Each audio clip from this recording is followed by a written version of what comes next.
फट्टू नाम का ये बच्चा अपनी क्लास का सबसे डरपोक बच्चा था। हर एक चीज को करने से पहले ही वो उस चीज के परिणामों के बारे में इतना सोच लेता जिससे डरकर वो उस चीज को कर ही नहीं पाता। उसका ये डर बस यहीं तक नहीं रुकता, बल्कि अगर कभी उसे किसी बदमाश लड़के ने परेशान करने की कोशिश भी की तो वो उस संकट का सामना करने की जगह माफी मांग लेता। उसे लगता था कि अगर मैंने पलटकर जवाब दिया और उस बदमाश को उसकी वजह से चोट आ गई तो शहर की पुलिस उसे जेल में डाल देगी। फट्टू के इस स्वभाव की वजह से स्कूल के बाकी बच्चों की भी हिम्मत बढ़ गई थी और हर दिन स्कूल में उसका मजाक बनने लगा। ऐसे ही उसके दुख भरे जीवन के दिन बीत रहे थे। तभी एक दिन जब फट्टू रात के समय अपने कमरे में सो रहा था, अचानक एक बिजली कड़कती है और उसके कमरे की लाइट चली जाती है। फट्टू इससे काफी डर जाता है। उसे अपने कमरे की हर एक चीज डरावनी लगने लगी थी। जिंदा इंसान के सामने तो कभी उसकी हिम्मत नहीं होती थी, मगर इस बार वो हिम्मत जुटाकर उठता है और अंधेरों को कोसने लगता है। उसे लग रहा था कि अंधेरा तो जीवित होकर उसका कुछ भी नहीं बिगाड़ पाएगा, लेकिन वो गलत था, क्योंकि अचानक उसके कमरे को गहरा अंधेरा घेरने लगता है। वो अंधेरा जीवित होकर एक राक्षस का रूप ले लेता है। वो सचमुच अंधेरों का देवता महामहिम किल्विश था, जो गुस्से में आग बबूला होकर वहाँ चला आया था। वो धीरे धीरे फट्टू की ही तरफ बढ़ रहा था। असल में दुनिया का हर एक इंसान अंधेरे से डरा करता और ये बात किल्विश को कतई पसंद नहीं थी। तब भी वो चुप रहता, क्योंकि आज तक कभी भी किसी इंसान ने उसके खिलाफ इतना जहर अपने दिमाग में नहीं बनाया कि जिससे वो उन पर क्रोधित हो सके।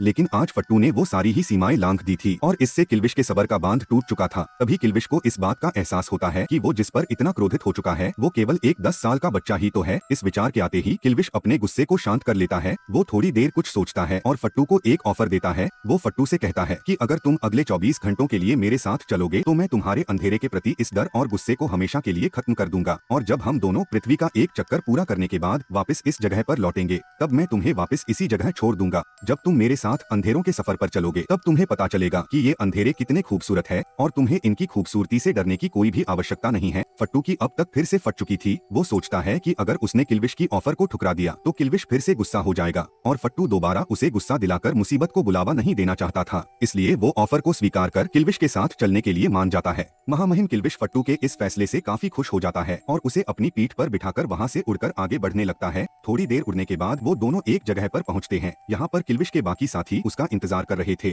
दुनिया में केवल ये 5 जन ही थे जो किल्विश से प्यार किया करते थे। इनमें से पहली थी नींद, जो लोगों को रात के समय अपनी जादू के मदद से सुलाया करती। दूसरी थी चिंता, जो सोते हुए कुछ लोगों को उनके सबसे बुरे ख्याल याद दिलाकर जगाया करती, जिससे वो पूरी रात सो ही न सके। तीसरी थी वीराना, जो शहर में होने वाली सारी आवाजों को सोख लेती और चारों तरफ बिल्कुल सन्नाटा बनाए रखती, जिससे सोते हुए लोगों की नींद उन आवाजों की वजह से खराब न हो। चौथी थी आहट, जो सोते हुए लोगों के घर जाकर अजीब अजीब आवाजें निकाला करती, जिससे लोग डर कर जाग जाएं। और पांचवी थी सपना, जो अपनी जादू की मदद से लोगों के दिमाग में घुसकर उनके अच्छे ख्यालों को सपनों में बदलकर उन्हें दिखाती। अब तक फट्टू का अंधेरे के प्रति जो डर था वो कम हो चुका था, क्योंकि जब भी कोई इंसान अपने डर से भागने की जगह उसका सामना करता है तो उसका डर अपने आप ही कहीं भाग जाता है। फिर वो सातों मिलकर वहाँ से आगे बढ़ने लगते हैं। वो सब फट्टू के शहर को छोड़कर काफी आगे आ चुके थे। तभी किल्विश को खेतों के बीच एक सुनसान जगह पर एक घर नजर आता है। वो अपने साथियों के साथ फट्टू को पीछे रुकने के लिए बोलता है और खुद अकेला ही उस घर की छानबीन करने आगे चला जाता है। किल्विश के जाते ही उसके साथी फट्टू से सवाल जवाब करने लगते हैं। असल में उन पांचों ने अपने पूरे जीवन में कभी भी दिन के उजाले को नहीं देखा था, इसलिए वो इसके बारे में जानने के लिए उत्सुक थे। ये काम वो किल्विश के सामने नहीं कर सकते थे, इसलिए फट्टू को अकेला पाकर वो उससे इसके बारे में पूछते हैं। फट्टू को दिन के उजाले में रहना काफी पसंद था, इसलिए वो बड़ी ही खुशी से उन पांचों को उजाले की विशेषताएं बताने लगता है। पक्षियों की किलकिलाहट से लेकर छोटे छोटे बच्चों की चहल पहल तक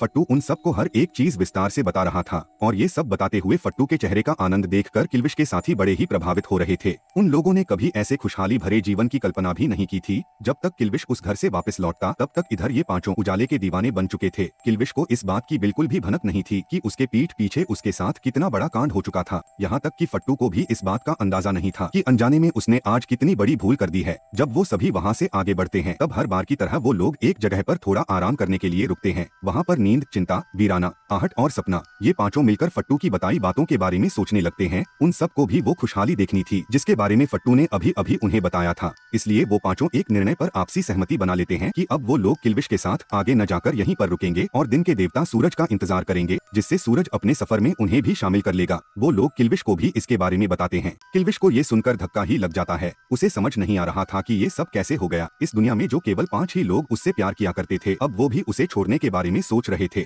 फट्टू भी ये सब देख रहा था और अब उसे इस बात का काफी पछतावा हो रहा था कि उसने ये क्या कर दिया। वो अपनी भूल को सुधारने के लिए उन पांचों के सामने गिड़गिड़ाने लगता है। क्योंकि वो बिल्कुल भी नहीं चाहता था कि उसकी वजह से किल्विश के इकलौते दोस्त उससे छीन जाए। मगर उन पांचों में से एक भी व्यक्ति उसकी बात मानने के लिए तैयार नहीं था। फट्टू समझा समझा कर थक चुका था, मगर इसके विपरीत किल्विश बिल्कुल चुप था। वो किसी को भी कुछ भी समझाने की कोशिश नहीं करता, और वो इसलिए क्योंकि वो खुद भी अपने आप से नफरत करने लगा था। उसे लगता था कि अब वो नहीं भी रहा तो इस दुनिया में उसका शोक मनाने के लिए कोई भी नहीं है। किसी को भी उसके जाने से कोई भी फर्क नहीं पड़ने वाला। वो किसी को भी बिना कुछ कहे फट्टू को उठाकर वहाँ से आगे बढ़ने लगता है और थोड़ी दूर जाकर समुद्र के बीच एक कछुए के ऊपर बैठता है। वो फट्टू से कहता है कि थोड़ी ही देर में सूरज यहाँ पहुँच जाएगा और तब तुम किनारे पर पहुँचकर किसी से मदद मांग लेना, कोई न कोई तुम्हें अपने घर तक वापस पहुँचा ही देगा। फट्टू इस बात से बिल्कुल अनजान था कि किल्विश के ऐसे कहने के पीछे क्या वजह है, मगर तभी वो देखता है कि सूरज उन्हीं की तरफ बढ़ रहा है। फट्टू अब इस बात को समझ जाता है कि किल्विश हमेशा के लिए इस दुनिया को अंधेरे से मुक्ति दिलाने जा रहा था। वो उसे रोकने की कोशिश तो करता है, मगर किल्विश उसकी एक भी नहीं सुनता। सूरज खुद भी किल्विश को भागने की सलाह दे रहा था, मगर किल्विश उसकी भी नहीं सुनता। अंत में सूरज अपने सदैव आगे ही बढ़ते रहने की मजबूरी में आकर किल्विश को हमेशा के लिए गायब कर देता है। अब तक किल्विश के पांचों साथी भी वहां पर पहुंच चुके थे। किल्विश का अंत और रोते हुए फट्टू को देखकर उन्हें अपने किए पर काफी पछतावा हो रहा था, लेकिन अब कोई फायदा नहीं था। तभी ये मूवी हमें 20 साल आगे भविष्य में लेकर जाती है। फट्टू अब बड़ा हो चुका था और उसकी एक लूसी नाम की बेटी भी थी, जिसे वो किल्विश के अंत की कहानी सुना रहा था। लेकिन इस कहानी को आगे बढ़ाने के लिए अब उसकी सारी ही कल्पनाएं विफल हो चुकी थी। उसे आगे कुछ सूझ ही नहीं रहा था। तभी नन्ही लूसी उसे दिलासा देते हुए कहती है कि वो इस कहानी को पूरा करने में उसकी मदद कर सकती है। तभी मूवी फिर से 20 साल पहले उसी जगह पर लौटती है जहाँ पर हमें छोड़ा गया था। पूरी दुनिया किल्विश के चले जाने से बेहाल हो चुकी थी। चारों तरफ गर्मी का साम्राज्य फैला हुआ था और अब दुनिया में कहीं पर भी अंधेरा बचा नहीं था। अब रात भी नहीं होती थी, इसलिए लोग थक चुके थे। वो ड्राइविंग के बीच ही सो जाते और इससे पूरे शहर में ट्रैफिक जाम लग जाते। पेड़ पत्ते सूख रहे थे। लोग गर्मियों से बचने के लिए अपने आप को घरों में कैद ही रखने लगे थे। वो इस बदहाली के लिए सूरज ही को जिम्मेदार मानकर उसे कोसने लगे थे। सूरज ने आज से पहले कभी भी इंसानों के बीच अपने लिए इतनी नफरत नहीं देखी थी।